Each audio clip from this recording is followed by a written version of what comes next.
Ideologies and Upheavals, 1815 to 1850. The period 1815 to 1850 in European history is sometimes called by historians the Age of the Isms. The suffix ISM indicates a belief or an ideology.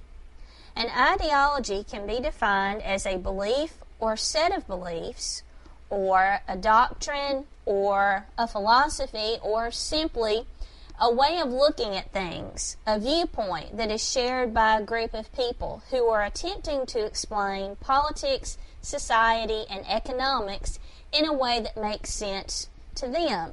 So whether you're talking about ideologies as diverse as conservatism, liberalism, or socialism, they all have the same purpose.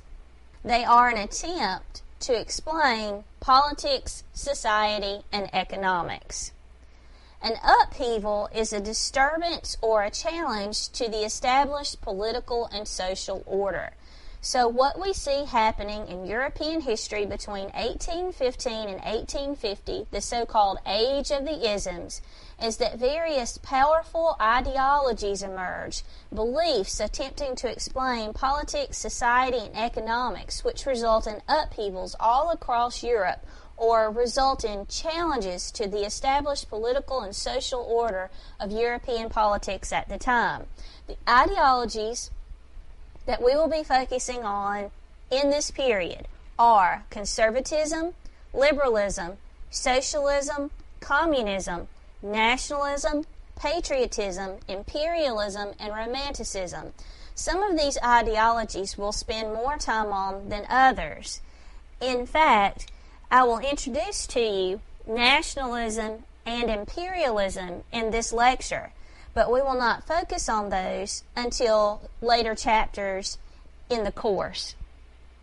So we begin first with conservatism. What is the origin and basic beliefs of conservatism? Modern conservatism originated in the Legislative Assembly in the French Revolution. You may remember from our previous lecture about the French Revolution the discussion of right, left, and center, and how those terms originated in the Legislative Assembly. It is in the Legislative Assembly of the French Revolution that modern conservatism originated. So the basic beliefs of conservatism are the belief in the status quo. This is a Latin phrase, of course, borrowed from ancient Roman civilization, which means the current prevailing condition. In other words, conservatives like the things the way they currently are, how things are at the given moment. Whatever it is, conservatives like the way things are now. They also have a tendency to be a bit romantic about the past and about tradition.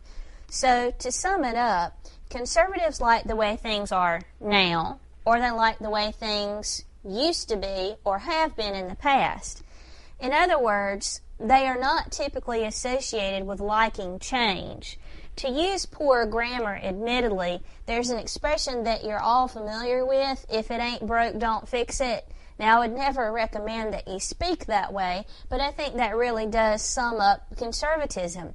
If it's working as it currently is, don't mess with it. Conservatives also believe in a balance of power, meaning that they like a balance of power between the authority of the government and the rights of the subjects of that government.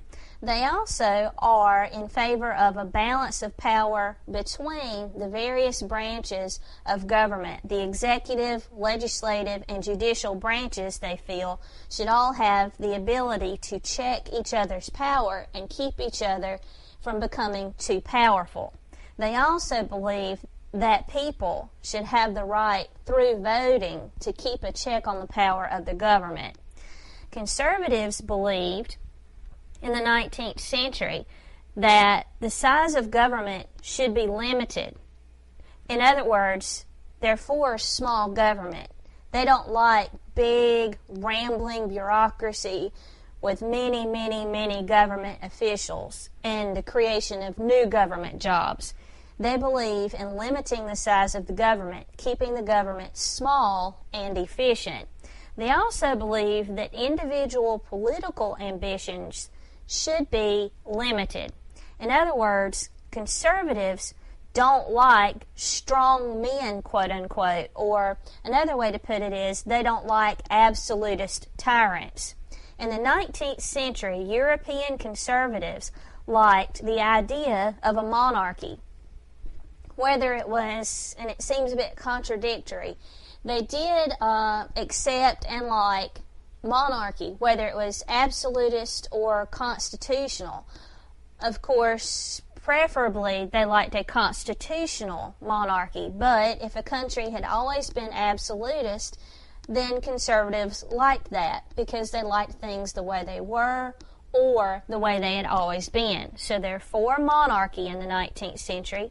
They also believe in having a small, efficient bureaucracy that serves the monarch, that this bureaucracy should be staffed by the aristocracy, that is, the rich and well-to-do individuals, and that the rest of society should be lumped into this group called respectful commoners, who would accept that they had very little opportunity to move up in life and very little voice in the government. Really, it is important to just go ahead and point out that in the 19th century, European conservatives tended to be those who were already occupying positions of wealth and favor. Conservatives in the 19th century tended to be those who would stand to lose the most from change. They did not desire change. They wanted to keep things the way they currently were because they were benefiting from that situation. So this is a bit different from modern American conservatism. I know some of you are wondering, okay, well, this is European conservatism, or we're going to be talking about these various ideologies in Europe. How do they compare to American politics now? Well, today, modern American conservatives believe in the status quo, in tradition, and balancing the power of the government with the rights of the people. They believe in limiting the size of government and limiting individual political ambition. But most importantly, modern American conservatives define themselves as individuals who are committed to preserving the Constitution of the United States of America and to preserving our constitutional republic as they believe the Founding Fathers intended it to be. The next ideology that we're going to look at is classical liberalism. Again, do not confuse this with modern American liberalism. I'll tell you how they differ. Classical liberalism originated during the Enlightenment with the liberal philosophes Montesquieu, Voltaire, and Rousseau, who you may remember from a previous lecture. It might be worthwhile to go back and look at notes that you have about Montesquieu, Voltaire, and Rousseau. A lot of what I'm going to say here is going to sound very familiar to you if you really learned about Montesquieu, Voltaire, and Rousseau. Classical liberalism originated during the Enlightenment. The first real liberals were Montesquieu, Voltaire, and Rousseau, the first real liberals in the modern period. The basic beliefs of liberalism can be summed up like this. Again, I'm going to use the poor grammar. When we said conservatives believed if it ain't broke, don't fix it, liberals believe if it ain't broke, fix it, change it anyway, just because we can. So, the main belief of classical liberals was change. Classical liberals desired change and reform. Whether or not something was broke or not working didn't really matter. To them, they always thought that they could achieve progress or reform, make things work even better. So they believe in change and reform. They also believed in representative government. In other words, a government that gives a voice to the people, that represents the people, that allows the people to vote. A representative government, they claimed, was one that granted a constitution to the people and guaranteed certain rights, liberties, and freedoms to the people, and clearly defined the role of the government. Classical liberals advocated a government, a representative government, to be divided into three branches: executive, legislative, and judicial. That there should be a separation of powers with a system of checks and balances. For example, the executive branch, we would think normally from our perspective, would be the president, but we have to remember that this is 19th century Europe.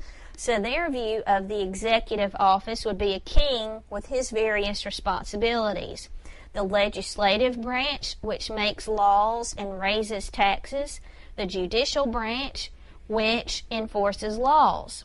In order to ensure that neither of these branches becomes too powerful, classical liberals advocated a system of checks and balances. Of course, this is inspired by the liberal philosopher Montesquieu, who, in the spirit of laws, said that a perfect government is one in which power checks power. In other words, Congress has the right to legislate or make laws, but the king could veto those laws, and his veto could be overridden by Congress, which represents the people. So, to recap, classical liberals believed in representative government, one which gives a voice to the people, which represents the people, which allows the people to vote, which creates a constitution, which provides for three branches of government, each separated with a check and balance on the other two branches. Classical liberals also believed in civil liberties, human rights, or individual freedoms. All of these words can be used interchangeably. In other words, civil liberties means the same thing as basic human rights, which means the same thing as individual freedoms. So classical liberals were for civil liberties, basic human rights, or individual freedoms. In other words, they were for freedom of speech, press, religion, the right to assemble. They also were for legal equality and equality of opportunity. Now, we may remember that this, of course, was the idea of the French philosophe and liberal Voltaire, who said that in a good working country, in a country that really worked, that cared about its people, there would be legal equality. In other words, in a court of law, the punishment would fit the crime, not the criminal's social status. That a court of law should be blind to a criminal's social background, to what class he or she was from, should not look at that criminal's particular religious beliefs or lack thereof or level of educational attainment. None of that should matter. Punishment should fit the crime, not the criminal. Classical liberals were also for equality of opportunity, the belief that every individual man, now we have to stress man because we're talking about classical liberalism, this is 19th century Europe, they believe that every man should have the opportunity to better himself. That a man, even if he was born poor, should not be kept poor by laws. In other words, a poor man should be able to move up in society if he wants to. If he desires a change, there should be no laws which stand in his way, which keep him confined to the lowest level of society. A poor person should be able to obtain education, to move up and better himself and his family in the process, to move up into the middle class if he so desires. Likewise, if he's happy with being poor, liberals would say, that's fine too, but you should have the opportunity to better yourself if you want to. In opposition to that, 19th century conservatives would have said, poor people, you just need to accept where you are. That is the status quo. That's the way things are. You're poor now. Your family has always been poor. You should just accept that. Classical liberals would say, if you're not happy with that, change it, and we will make sure that no laws stand in your way which prevent you from bettering yourself. They also believed in universal male suffrage, which is just a fancy way of saying they believe that every single male, regardless of his social status, whether he was rich, middle class, or poor, should have the right to vote. Every man should have the right to vote, according to 19th century liberals. According to 19th century conservatives, by comparison, only the rich and upper class men should have the right to vote. Another classical liberal idea is the belief in self-determination. This is a complicated sort of idea, but we can just suffice it to say that classical liberals believe that every nation has the right to exist in freedom, that it has the right to exist free of opposition, the right to exist in freedom without fear of being taken over by another country. They also believed, and this is the second part of self-determination, that each ethnic group should have its own independent or separate country. This is a little bit of a strange idea to us as modern-day Americans who are used to the salad bowl or melting pot concept, where we're used to a great deal of ethnic diversity making up our country. 19th century liberals would have been against that sort of idea in Europe. Instead, what they think is there should be a country for all French people, France. There should be a country for all Italian people, called Italy. So they believe that each ethnic group should have its own independent or separate country made up of people who are just exactly alike. They liked sameness, in other words. They did not like ethnic diversity within a particular country. They also stressed the idea of laissez-faire economics, which translates as the government should keep its hands off the economy.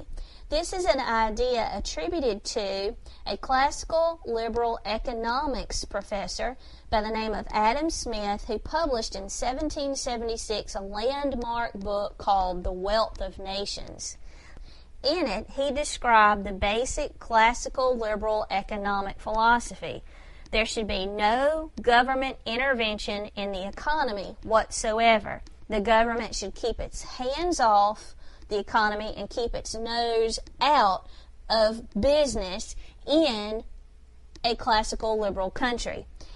In other words, they believe that if a business is really good at providing a particular service, commodity, or product, so much so that they can beat every other company that is competing with them, that is fine. It's almost like they take Charles Darwin's idea of survival of the fittest and apply it to the economy. There are some businesses that are destined to thrive and dominate the market, and there are those that are destined to fail. So classical liberals would have never been for a government bailout of a company that wasn't making it, so to speak. In other words, they felt that a business should survive and thrive or fail on its own merit. They did not believe in government intervention to fix economic problems. They also did not believe that the government should set hiring and firing practices, tell businesses who they can hire and who they can't, etc., etc. They believed that business should operate on its own accord with the government out of it altogether. They also believed in no government intervention in social affairs. Here is where modern American liberalism and classical liberalism differ. Today, government intervention in the economy and in social affairs is quite common. And you can certainly think of many examples of this, I'm sure. The next ideology that we're going to look at is socialism. Socialism originated in France during the period of the National Convention, which was one of those revolutionary governments in France. You might remember we talked about how Robespierre and his followers rationed bread and other goods. They fixed wages and prices of goods and services. That government intervention into the economy during the period of the French Revolution is the origin of socialism in modern times. Socialism can be a bit difficult to understand because it runs so counter to how we as modern-day Americans think about things. But the basic beliefs of socialism are the following. Socialists believe in the surrender of individual property to the government. In other words, they believe that no individual should own any property or any business at all. Everything should belong to the government because the government would do a better job, socialists believe, in overseeing property and the means of production, factories, and industry than any individual person. There are two groups of socialists. One is called utopian socialists and the others are just simply socialists. Utopian socialists believe that people could be inspired to voluntarily surrender all of their property to the government to achieve socialism. Socialists, on the other hand, believe that in order to achieve socialism, the government would have to seize, take over by force, all individual property. In socialism, the belief is that there is no room for individualism, that the community is more important, that the whole is more important than the parts. So in socialism, there is no role for individual wants, needs, desires. What an individual person wants or needs does not matter. The government decides what is most important, and that is whatever the community wants or needs. So in socialism, the community is more important. In socialism, there's also a desire to create a class-less society. In socialism, there would be no poor people, middle-class people, or rich people. Now, this is different from the two ideologies that we've just previously discussed, liberalism and conservatism. So let me remind you, conservatives would have said whether you're rich, middle-class, or poor, just accept it. That's the way things are. Be happy about it. Liberals would have said, yes, we agree, conservatives. It's just fine for there to be rich people, middle class, and poor people. But they would have said, if you're not happy with where you are, being poor or middle class, you should have the opportunity to change your social status. Socialists would say, everyone should be equal. There is no such thing as rich, middle class, or poor. The government decides for the whole community what every person needs, and the government takes over all of the resources and doles it out or divides it out or rations it out equally among all people so that there are no poor, middle class, or rich people. Now, at first, that may seem pretty good to some of you, but what I would just get you to think about is that in socialism, you have a problem, and that is socialism does not allow for one of the traits that most human beings share, and that is initiative and ambition. Now, it's true there are some people who have no initiative or ambition whatsoever, but the vast majority of us do. We're always thinking about progress, how we can get better, how we can make our current situation better. In socialism, that doesn't matter. You don't have an opportunity to make yourself better or your situation better. The government decides what is best for everyone. In this classless society, socialists believe that inheritance should be abolished. You can't inherit anything from your parents or any other family members, and there should be no profits achieved by any business. If profits are made, of course, those profits go to the government, who then divides and rations out those profits across the whole of society. Socialists also have an interesting outlook or viewpoint about history. They believe that history, since it began way back in Mesopotamia, is the same story over and over and over again. To socialists, history has been nothing but a class struggle between what they call the parasites and the doers. Another way to put this is between the haves and the have-nots. And for some of us, it might be a little bit hard to think like this, but socialists are actually calling some people parasites Who do they mean? Well, this may run counter to how you think as a modern-day American. To socialists, parasites, and you think from biology class perhaps what a parasite is. It's an organism that lives off another. According to socialists, parasites are the rich and powerful. Socialists believe that parasites, the rich and powerful, have grown rich and powerful off the work of the doers, of the poor and the middle class. So the parasites would be the haves, the doers would be the have-nots.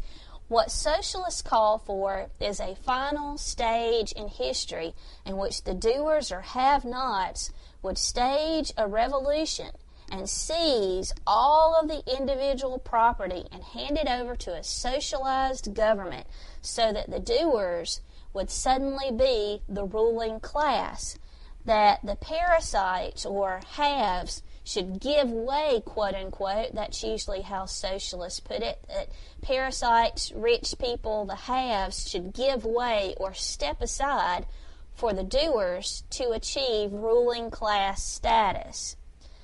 One last idea about socialism is that the government's main responsibility is to provide jobs to all. Some of you will probably recognize that the ideas that I have listed out here as being a part of socialism in 19th century Europe have now managed to find their way into American liberalism today. Our next ideology is communism, which originated in France also during the revolution in that country from 1789 to 1799, particularly with the National Convention. It is very hard sometimes to differentiate between socialism and communism. In fact, if you ask socialists and communists, how do you differ? They have a difficult time, in fact, saying how they differ. Socialism and communism, on the whole, are basically the same thing. There are just a few minor differences. So, what I'll do here is I'll tell you that communism shares the following ideas with socialism. Communists, like socialists, believe that there should be a surrender of individual property. They also believe that there is no role for an individual, that whatever an individual person wants, needs, or desires does not matter. What is more important is the community. Communists also believe in a class-less society. There should be no rich, no poor, no middle class. They also believe that history is a class struggle between parasites and doers. But this is where they differ. Whereas in socialism, there is a government that ensures a classless society and owns all property and all means of production and owns all the money, in communism, there is no government. Now, this gets a little bit weird. Some of you are probably thinking now, I don't believe that's true because China is defined as a communist country and Russia was a communist country from 1917 till about 1989, and we hear that Cuba is communist. Well, there's a difference between communism in theory and communism in reality. In theory, in communism, there is to be no government. All the people are supposed to work together communally to oversee the means of production and the material wealth that is within their community. In reality, in places that we call communist countries today, there is a government. So in theory, there's not supposed to be a government. You know, if you start thinking along these lines, and it can get kind of hard because some of these ideas are so foreign to us, but if you really start thinking about communism, communism can only work in like a small village kind of situation. You can't have 300 plus million people living in a communist community. It just doesn't work. You could not have 300 million people, or in the case of China, 1 billion plus people without a government. So in some ways, those areas are communist, but they maintain a government. Otherwise, there would be complete and total chaos or anarchy. So in a communist state, according to theory, there would be an abolition of marriage and family. Not only would there be a classless society, in other words, there would also be a marriage-free society and a family-free society. In other words, that means in a communist state, there would be free love, so to speak. The idea that it takes a village to raise a child is a communist concept. In other words, in a communist society, as it is defined by communists, there is no role for marriage or family. There would be no Mr. and Mrs. Jones or Mr. and Mrs. Smith. Instead, there may be a couple who is together for a while and produces children, and another couple that is together for a while and produces children, but it's not either couple's responsibility to raise the children produced from that union. It is the responsibility, according to communists, of the whole communist society to take care of those children. So you would not identify yourself as belonging to a particular family. Your family is the whole village or commune or society in which you live. In communism, there would be communal ownership of everything. In other words, there would be no such thing as this is my house, this is your house, these are my clothes, these are your clothes. It's all ours. Nothing belongs to any individual person. Everything belongs to the community. And the way communism is supposed to work, and this is a famous statement attributed to communist philosophy, from each according to his ability, to each according to his need. That's supposed to summarize the whole of communism. Whatever you are able to do, whatever your particular talent or ability is what you contribute to the communist society. In return, you are able to take what you need from society. So if you need milk, you take it from the communal cow. And in exchange for taking the milk from the communal cow, you do whatever you can to help the community. If you're particularly good at digging ditches or sewing or whatever, that's what you do. You pay back society with your ability, but you take what you need. The idea behind communism is that people are only going to take what they need, not any more than would be fair. In a communist society, there is also abolition of religion. So not only can you not be married or not have a family, but you cannot practice religion of any kind at all. So not only is there abolition of marriage and family, there is also abolition of religion, meaning that there are no marriages, no family, and no religion. Another famous statement attributed to communist philosophy is that religion is the opium of the masses, that the only purpose behind religion, according to communists, is that it's like a drug and it makes people feel better and is therefore unnecessary. So in a communist state, you typically have atheism as a way of life. Communists also believe that you have to have violent revolution in order to achieve communism. Unlike socialists or utopian socialists, they don't believe that people would voluntarily give up all of their belongings for the good of society, for it to all be overseen by the community as a whole. Communists believe that the final stage in history will be a violent revolution. And in that violent revolution, the doers would win and establish worldwide communism. So in communism, there's not supposed to be a government, just people living in harmony side by side. In socialism, there is an all-powerful government. The next ideology that we're going to look at is nationalism. I'm just going to briefly introduce this ideology to you here. It will be the focus of a later lecture. In a later chapter, we will talk only about the idea of nationalism. So here I'm just going to briefly introduce it to you. Like the other ideologies that I've introduced to you, modern nationalism also originated in France. It originated in France during the international phase of the French Revolution and the Napoleonic Wars. The basic beliefs of nationalism are the following: self-determination or nation building. Now this is an idea that is also shared by classical liberals. Self-determination, as you remember, is the belief that each nation has the right to exist in freedom. Freedom from being overtaken or overrun by enemies. Self-determination also meant the belief that each ethnic group should have its own independent or separate country. So nationalism is about, many times, nation building. If a nation does not exist for a group of people who are ethnically or racially alike, or who share a common religion, a common ancestry, or a common history, nationalism says, build a nation for those people. So all the people who share a particular religion or ethnicity are encouraged by this belief of nationalism to carve out their own independent, separate countries.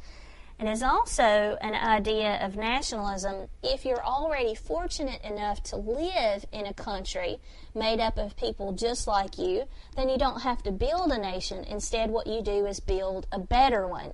So nationalism is about creating nations for people with a shared ethnicity or shared religion or language or history. But if that nation already exists, nationalism then is about building a better nation, about progress, making it better. Nationalism is also about having a sense of national identity and mission. And here's what I mean by that. A national identity and mission is the concept that each nation is supposed to represent certain ideals or certain ideas or a certain way of life, or you can even think about it as having its own sort of personality. So national identity is about what ideas do we as a nation represent? How are we different from other nations? What do we stand for? And once we figure out what our personality or identity is as a nation, what is our mission? What do we want to do for the rest of the world? What do we want to be seen as in the eyes of the world? So I'll give you an example for the United States. Our national identity, or what we are associated with, are the ideas of democracy and freedom. And we have taken it upon ourselves as our national mission to preserve freedom and democracy in countries where it already exists, and to spread those ideas to other countries where they don't. Nationalism often leads to the idea of superiority, though. This is somewhat of a negative aspect to nationalism. Nationalism has a tendency to divide nations into this we-they kind of mentality, or it's us against them sort of thing. We, whoever we happen to be, think that our national identity and mission is superior to everyone else's national identity and mission. And then if you ask those other people to whom we feel superior, they would say, no, our mission and identity is superior to yours. So it has a tendency, nationalism, to create this we and them sort of mentality. Nationalism, lastly, is about progress, making nations better.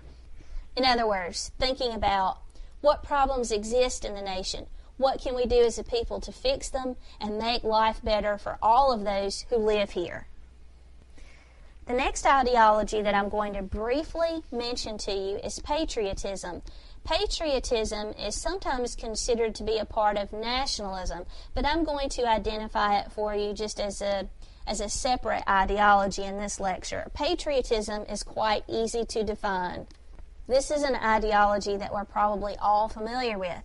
Patriotism, simply put, is love of and dedication to one's country, love and support of one's nation and its mission, the willingness to fight and, if need be, die for what that nation's identity and mission is. It's love of, respect for, the desire to preserve one's nation, the willingness to fight and die for that nation, its ideals, its identity, its mission.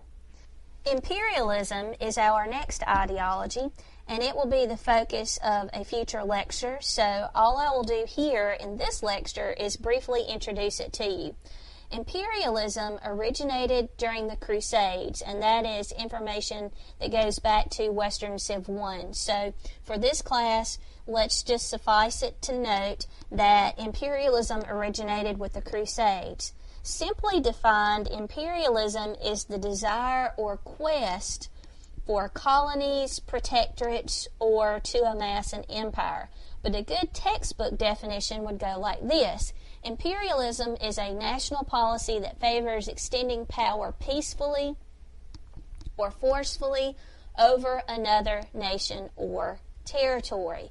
So imperialism is about a quote-unquote mother country attempting to gain colonies or protectorates or to amass an empire for itself. Of course, the country that does the conquering always feels superior to those that it has conquered, even if it only manages to conquer them economically. The last ideology that we're going to talk about here is Romanticism. Romanticism originated in Great Britain, and it is our final ideology in this discussion. Romanticism was primarily a movement in art, literature, and music. So Romantics tended to be in favor of the following things. They loved imagination, spontaneity, and emotional exuberance. In other words, they really valued being imaginative, creative, spontaneous, just going with the flow. They were not the kind of people who liked to plan and be very rational and methodic. They also really liked emotional exuberance. That means when you read the biographies of various romantic artists, poets, novelists, and composers, you will find that they were often subject to various emotional illnesses and maladies. They are sometimes described as dying from love sickness or heartbreak. You see that they are involved in duels and suffer from drug addictions. The Romantics did not think that the purpose of life was just to get through it as best you can. They were not what we would call even Stevens in personality. Romantics wanted to experience the whole range of human emotion to their extreme. You know, they didn't want to be just a little happy. They wanted to be so happy they felt like they could explode or burst with happiness. Or they wanted to feel the total depths of sorrow and sadness, which is why some of them got involved with drugs and some of them killed themselves because they were so emotionally distraught, and that's what they wanted to be, but then found it hard sometimes to deal with the repercussions. They were also very much into individualism. Of course, this runs counter to the ideology of socialism. Romantics believed that every person had unique abilities, traits, and qualities, and that in life, each individual should try to excel in his abilities and with his talents, that the individual was more important than the community as a whole. Individualism also led the Romantics to lead sort of bohemian lifestyles. They were free spirits, so to speak. They had their own unique sense of style, usually preferring long, matted, uncared-for hair versus the powdered wigs which society told them they were supposed to be wearing. Romantics also loved nature. For a Romantic, there was no better way to spend a day than on a blanket near a lake listening to grasshoppers chirp and birds sing. They loved to feel the warm sun and a cool breeze on their cheek, and this would often inspire them to write poetry about plants and animals and the wonders of nature. You will find in Romantic literature poems dedicated to things like daffodils and clouds, etc., etc. For Romantics, nature was beautiful and perfect. They also loved strange settings and really gross characters, sometimes also creating deformed characters in their famous novels. They also, believe it or not, loved history. and thought that history was absolutely fascinating. So many times they focus on, in their writings, for example, poetry, they'll focus on dedicating a poem or an ode, as they might call it, to an urn from ancient Greece or to an Egyptian pharaoh. In other words, they like to write about history in their poems and in their stories, to set their stories against some major historical event. They also liked certain individuals from history, like Napoleon Bonaparte. He was a personal hero of many romantics and had many poems and also pieces of music dedicated to him and inspired by his memory. Romantics tended to reject order and rationality.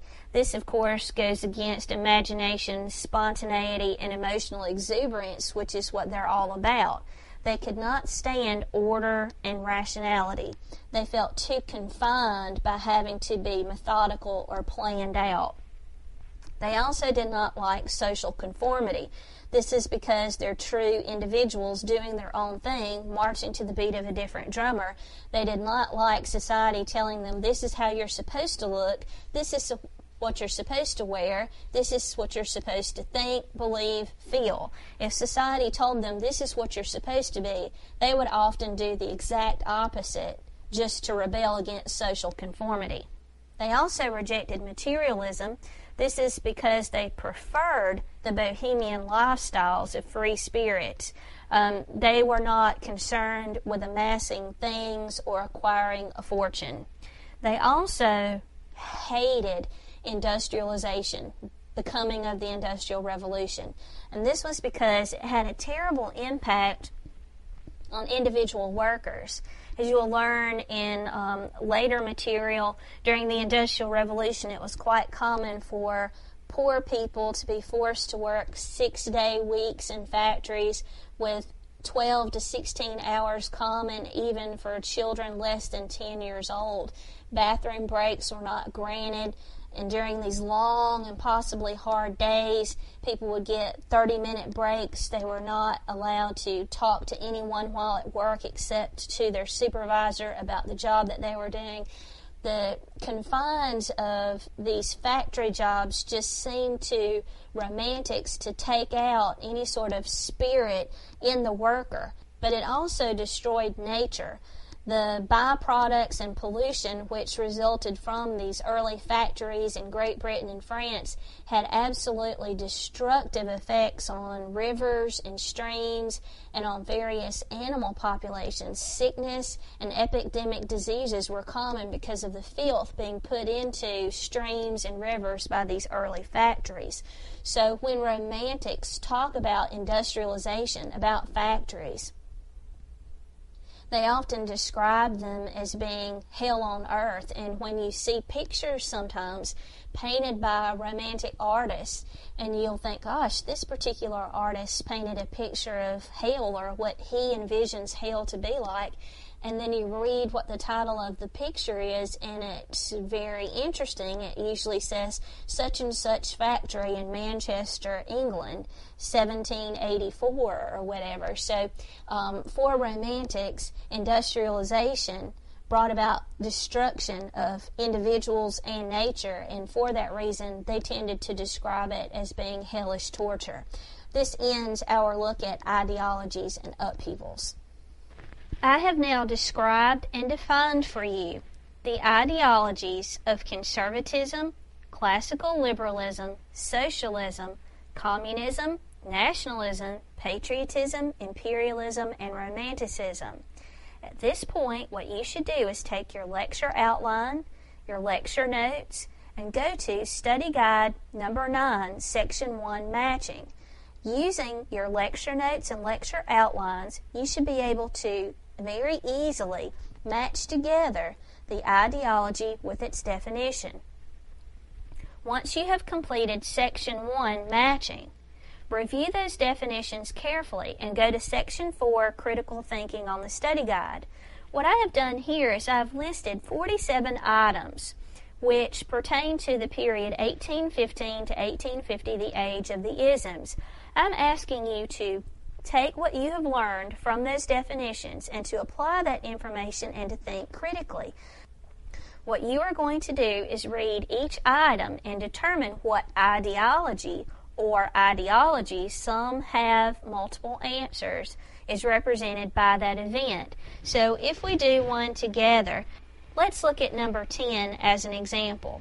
The Hungarians, led by Lajos Kossuth, revolted against their Austrian overlords in 1848. They wanted civil liberties and an autonomous, independent Hungarian state. Well, I know from reading those definitions that liberals wanted civil liberties or basic human rights. So this must be an example of liberalism. But I also know from those definitions that nationalists and liberals desire independent states for ethnic groups. So if the Hungarians here are looking to achieve an independent Hungarian state separate from Austria, this must also be evidence of nationalism. So for number 10, I would put L and N. If we look at another one for an example, number 13. The English poet William Wordsworth wrote in his famous Daffodils poem, 1804, "A host of golden daffodils beside the lake beneath the trees, fluttering and dancing in the breeze, and then my heart with pleasure feels and dances." Okay, yeah, that's definitely romanticism, focusing on nature. If we look at another one, and this will be the last example I will do with you, let's look at number 15. Count Henri de Saint-Simon believed that the key to progress in an industrialized society was proper arrangement of society. He argued that the court, the aristocracy, lawyers, and churchmen should give way once and for all to the leading scientists, engineers, and industrialists so that the economy could be planned to improve the conditions of the poor. Okay, that's clearly socialism, because what he is arguing here is that the parasites, the rich and powerful, should give way so that the poor can improve their conditions. So that is socialism. So that's what I'm asking you to do, is look at each of these items and determine what ideology is represented there. If you have any particular questions or problems with this section of the study guide, you can email me. That concludes our discussion of Chapter 23.